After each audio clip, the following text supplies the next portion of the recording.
Start.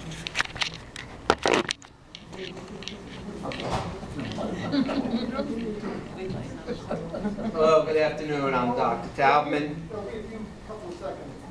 Yeah, I'll just start and get this. So it's my pleasure to be here this afternoon. Is this okay to set up? Sound? Okay, my name is Dr. Taubman, and I'll be talking for the next 20 to 30 minutes about the military history of our island. I'll start by saying that if I use the word Long Beach, I'm referring to Long Beach Island, which includes and especially Lido Point Lookout, Atlantic Beach. So just a quick question, any veterans here? Raise your hand. Okay. So there are many aspects to Long Beach that we're familiar with, such as politics, architecture, history, what? Laughing at the politics. Senator Reynolds. A lot of you people know all this. You've heard it, the architecture, the Star Faithful, the celebrities, the West End. Many of these topics have been gone over several times. But one aspect of Long Beach which has not been, I thought, fully explored would be the military aspect of our Long Beach Island. So this is it. This is 150 hours of work on this little bit. Okay, so the thrust of my presentation will be on coastal defenses of United States, and during my lecture I'll have a slideshow going, just random pictures that I'll address periodically. Let me see if I can start this. Wait a minute. Okay. Might take 150 hours to deal with this. So, one of the aspects that that is also omitted is that Long Beach was a pre-planned community. Senator Reynolds, who is a grossly neglected mythical figure in history, planned the city, and he is not that involved with the military history of Long Beach. But so let's start with, all right, so for the people who were late, we went over some of the well-known aspects of Long Beach: politics, Senator Reynolds, the homes, pre-planned community. In about 1680, Henry Hudson came by the Long Beach, and he referred to the white sands of the Long Beach, and there were military conflicts with the Indians. And I'm going to focus on three aspects of the military history of Long Beach: World War I, World War II, and the Korean War. After the Indians and the Henry Hudson and his crew, there was also the Battle of Long Island with Washington. But let's move on to World War I. Okay, we'll take it from there. World War I and Long Beach were very, very closely related. World War I, around 1915, pre-World War I, and some of these are going to be little vignettes and little stories. Actually, they're all going to be little stories, but I'm trying to make it interesting. United States, the Allies were entering World War I. The United States was not in the war yet, and we were giving armaments, or lending armaments, or selling armaments to England. The Germans were not happy, and there's a whole big story about espionage and spies in the United States. Chances are you people don't know the story of Mar Island, which was blown up in California about 1916, or a Black Tom Island in New Jersey, which was blown up in 1917. There were roughly 27 spies who came over from Germany, and there were U-boats at this time. They would land off the East Coast or the West Coast and try to stop our munitions from going to Europe. Well, one of the spies was Victoria, and she was involved in Long Beach because she was responsible for bringing in the munitions that blew up these military islands. So, and I'm going to give out handouts just to break the monotony. I have a synopsis of it. She was found out at St. Patrick's Cathedral that she would drop an envelope, a newspaper filled with envelopes and couriers from Germany. Also, they wanted to get Mexico into the war, but that's another story. They followed Victoria, that was her code name, to the Nassau Hotel, which was also called the Promenade and was also called the Ocean Club. This is about 1916. She got caught and she confessed about the espionage, and she was subsequently died in jail. So there's a whole long story about espionage and U-boats at the Nassau Hotel, and it's all well documented, and I'll give out some information. Another interesting aspect about World War I in Long Beach is the walks. So now we're getting into the war. In Camp Upton in Yaphank, New York, which is Brookhaven National Laboratory. Brookhaven National Laboratory took over this Camp Yaphank, where Irving Berlin was a soldier, and he wrote a Broadway show called Yip Yip Yip Yaphank, and he had the song "You Gotta Get Up in the Morning." So the Long Beach connection. I mean, most of the soldiers' army who went over, went through Long Island and went to Camp Upton.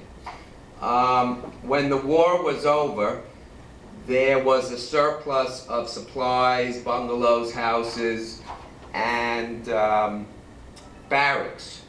The people of Long Beach were able to buy these barracks for $100 each, and they shipped them down by barge to New York Avenue, and that is how the walks started. They bought these surplus bungalows, surplus barracks, and it was, even so the war was coming to an end, they put barracks next to barracks next to barracks, because they did not feel that they weren't sure if the automobile would catch on. True story. And also, if you're a soldier, you don't need an automobile. When the war was going on, the Nassau Hotel was turned into General Hospital number 39, and there's a picture of it there. And the soldiers would go to Manhattan and come back to Long Beach.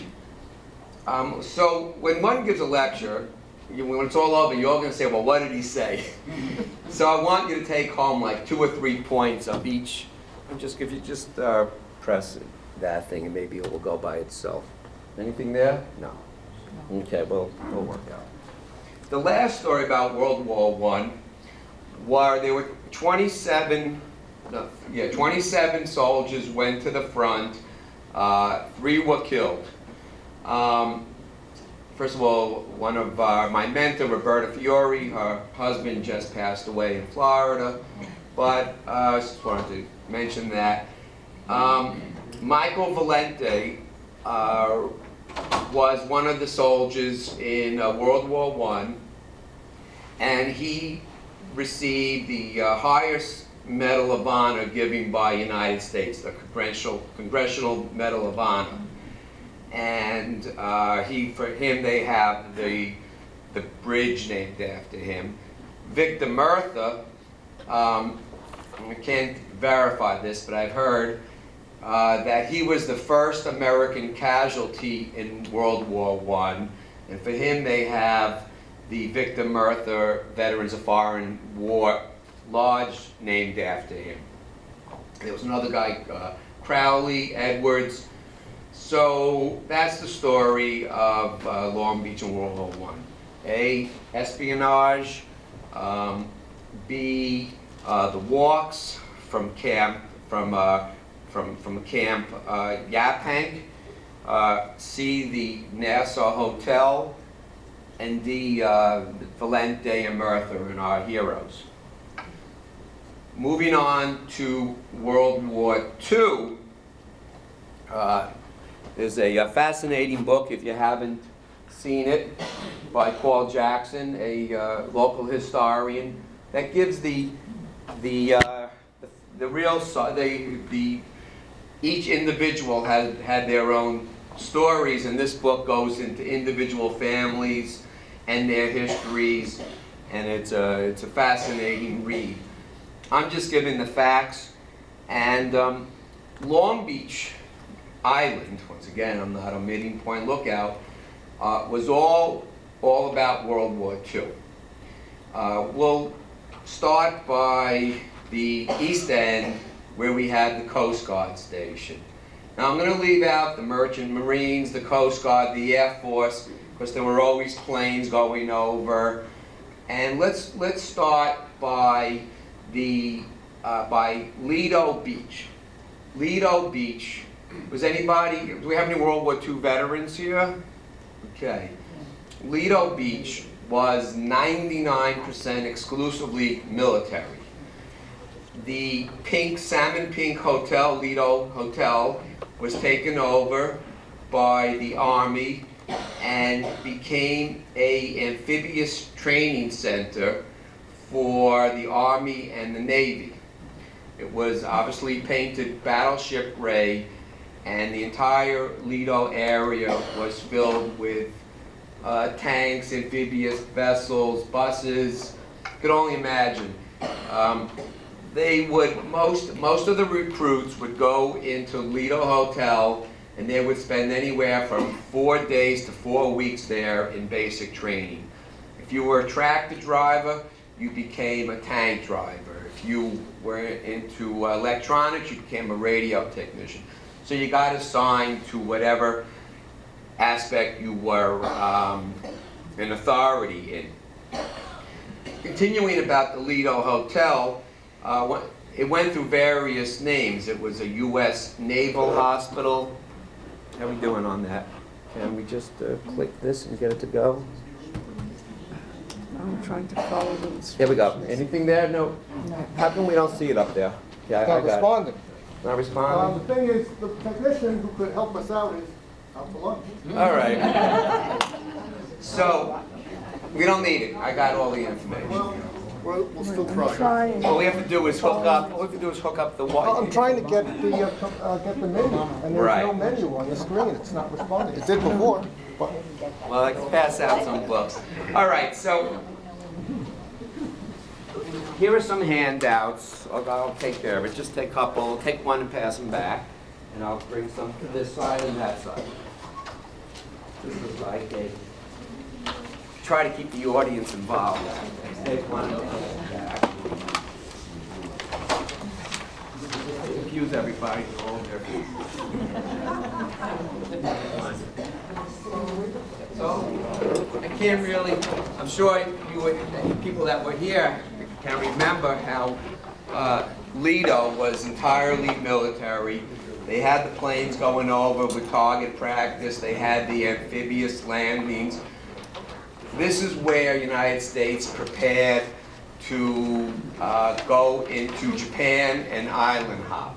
So this is where the soldiers de-embarked for Iwo Jima, and this was the training point, and the soldiers went everywhere. So we finished World War I. World War II. Let's go back to espionage and spies. There was it was called Operation Pastorius. We all know there were German U-boats all off of Long Island going back and forth. Let's just say they couldn't land on Long Beach or Lido Beach due to the civilian patrols and the submarine lookout tower and the pickets boats. The submarine led off 4 saboteurs in Amagansett, probably, not sure, say 1939. There was a patrolman on the beach by Amagansett, saw the saboteurs coming along onto the beach in a little rubber raft. They said that they were fishing at night. He was suspicious, and the saboteurs took their explosives and buried them in the sand, and they took a train to Manhattan, and they went to a hotel and they were caught. One of the saboteurs confessed, and they said that there's also a landing in Florida for 4 more saboteurs, and they were all caught, and of the 8, 6 were executed. So we spoke about the amphibious training in Lido and the Lido Hotel. We spoke about the U-boats and the saboteurs who landed on the East Coast. You have to remember that Long Beach was the coastal defense of the United States. And we'll get into the into the Korean War, where Long Beach was the last line of defense. There were 360 little boats called Pickett's Patrol, and one of the handouts has Pickett's Patrol was the Coast Guard and the Maritime Guard. Took little boats, and it was like a picket fence. That's where they got the name from. So when the U-boats or the German warships were patrolling the east coast of the United States, we had many, many little boats there as a preventative force. On Riverside Boulevard, which is where I live, was what was called the Long Beach Submarine Lookout Tower. Now, it wasn't designed to be a submarine lookout tower. It was designed to look for warships. The average submarine was 40 miles offshore, so they couldn't see it. So the Long Beach Lookout Tower, and there are pictures. This is a card of my website. There are Dr. Tidings, a couple of great pictures turned up. So this lookout tower was one of 10 lookout towers for German warships in World War II. There was one in Long Beach, there was one by Brooklyn, and the idea was to guard the east coast of the United States, and the big guns were at Battery Harris, which was, excuse me, Mr. AV man, is it working? He's not the, It's all right. the guy I from just lunch. guessed they said 10 minutes, so maybe 5 more minutes. It's all right. Yeah, there's something wrong, but it's not. No, we were able to hook up the control, whatever. But I'll ask him, I don't know why it maybe. is. So I don't need. So, although a picture is worth 1,000 words. So the lookout towers were to prevent what to get an early, because just as we went into Normandy, there's no way the German warships could have come this way also.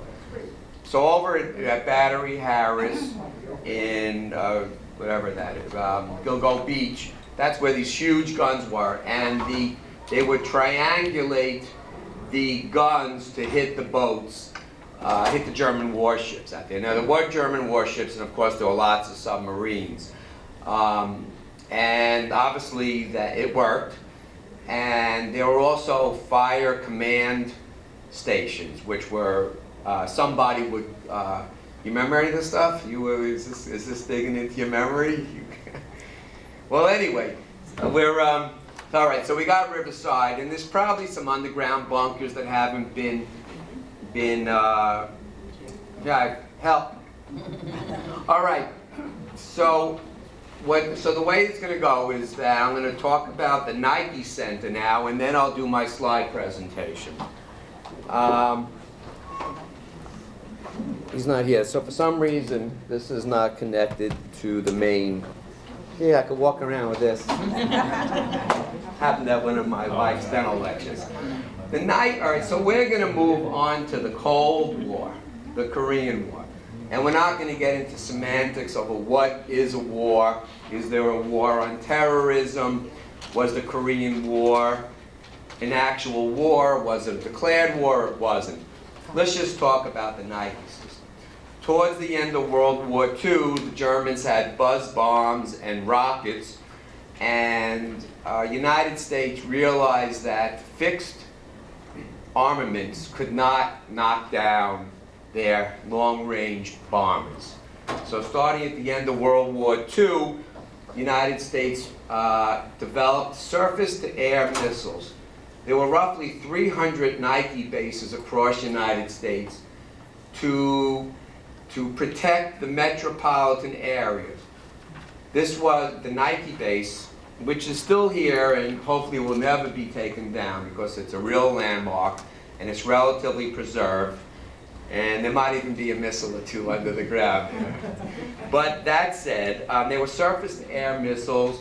They were the last line of defense. The Nike military installation was under the Army, and now it's a school and a nature preserve. There are two types of Nike missiles, the Ajax and the Hercules. We had the Ajax missiles. We were never upgraded to. All right, well, good. We'll start here. That's. All right, we'll let it go. These are the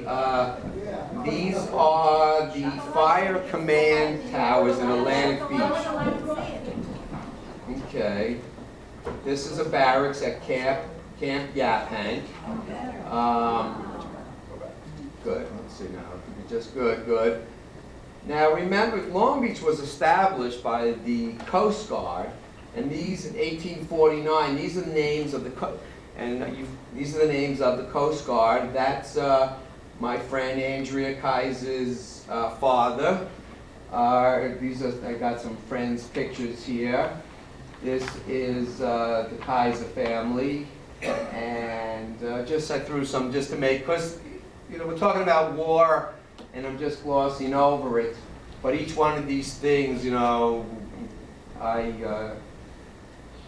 I did not serve, although I tried to enlist after 9/11.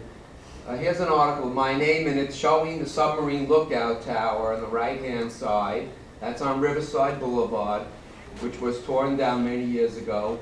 This is World War II with the Lido Hotel, a print I bought on eBay for $50. This is the Lido Hotel in a yellow incarnation.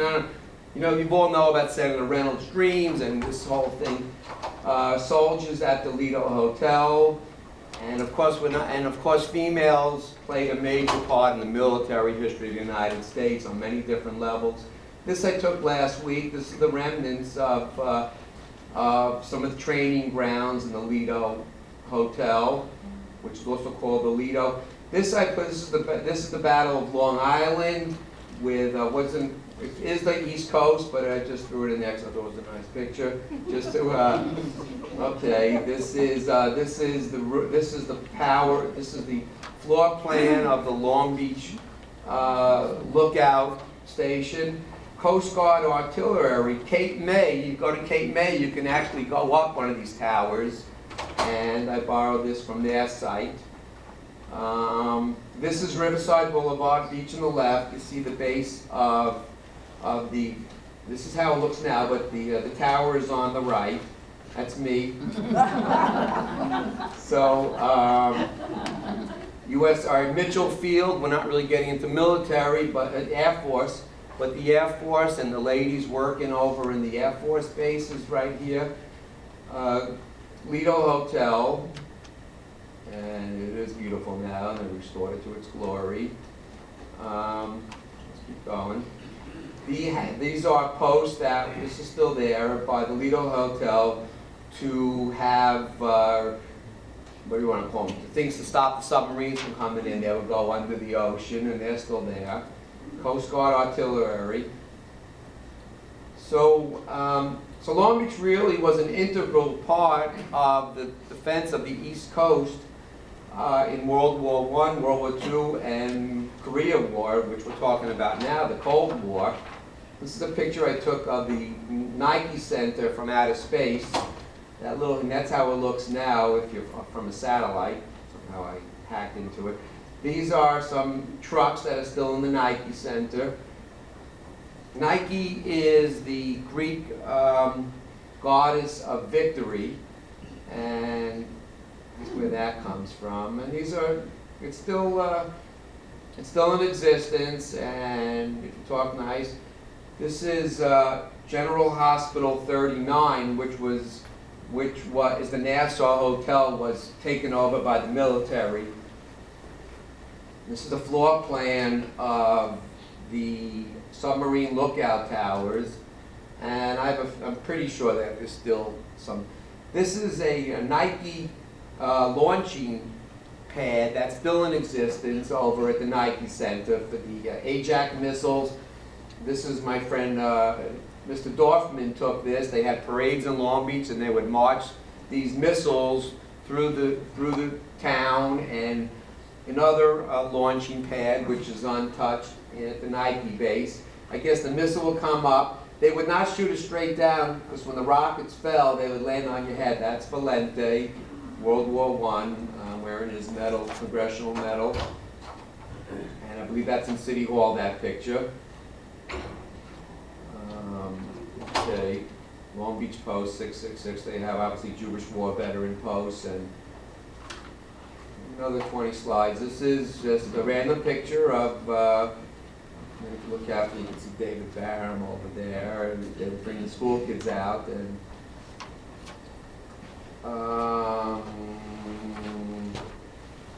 showing something.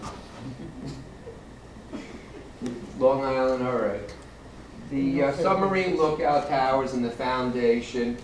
A lot of my friends would climb this when they were young. I'm not a Long Beachite, so I never did.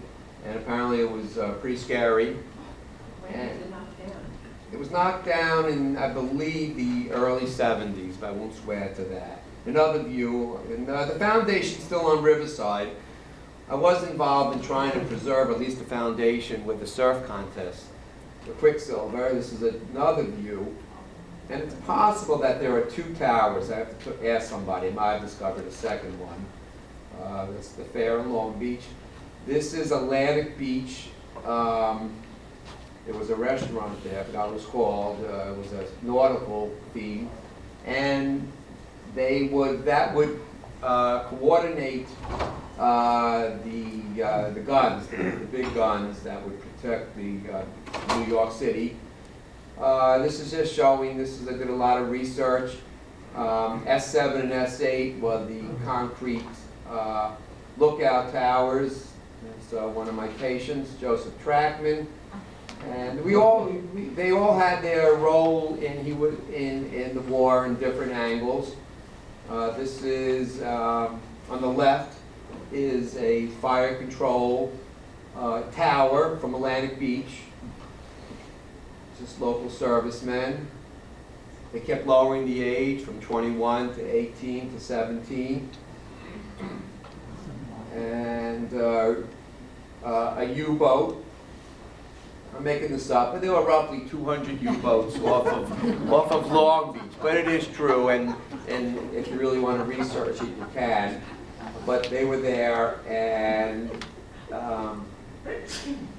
well documented. There was a History Channel, VFW, Veterans of Foreign Wars, and they have various criteria of who can enter and what. We mentioned Battery Harris, the steel towers, another Nike missile in Long Beach, probably going past the post office.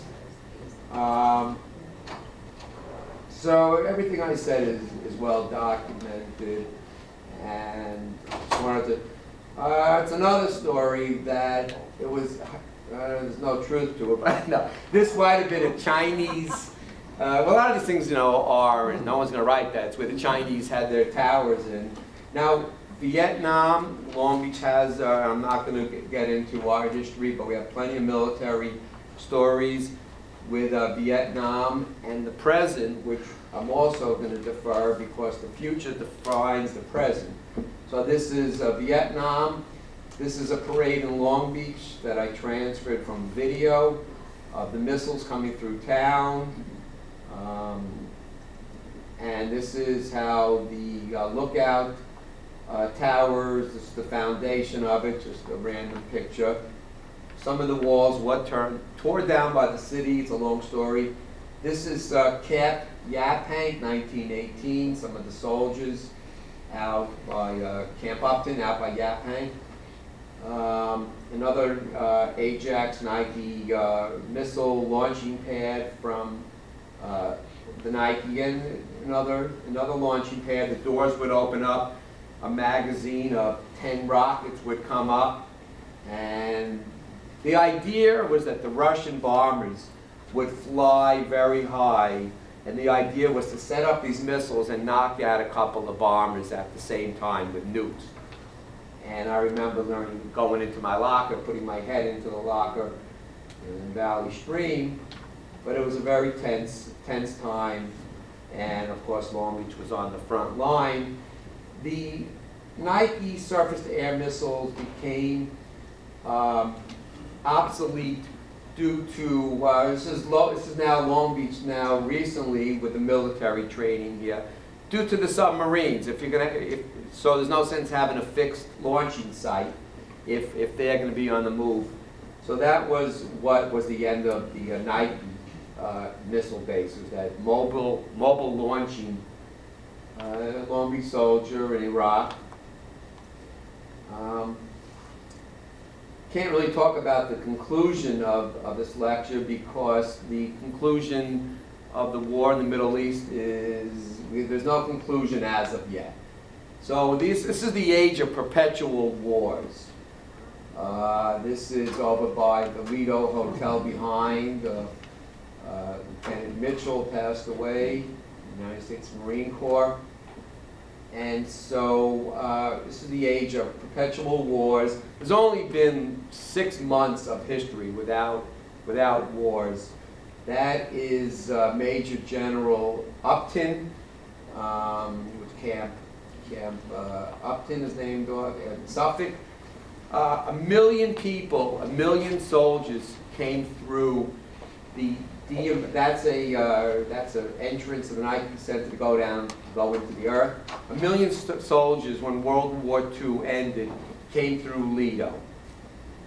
And if someone could put the lights on, this is Lido, an air vent, still in Lido and Nike Center. And we'll just run a couple of more slides. Mrs. Sherman. So, in conclusion, hindsight is 20/20. I can't discuss the current situation. I'm going to leave that for future generations, and the future will determine the past. Thank you.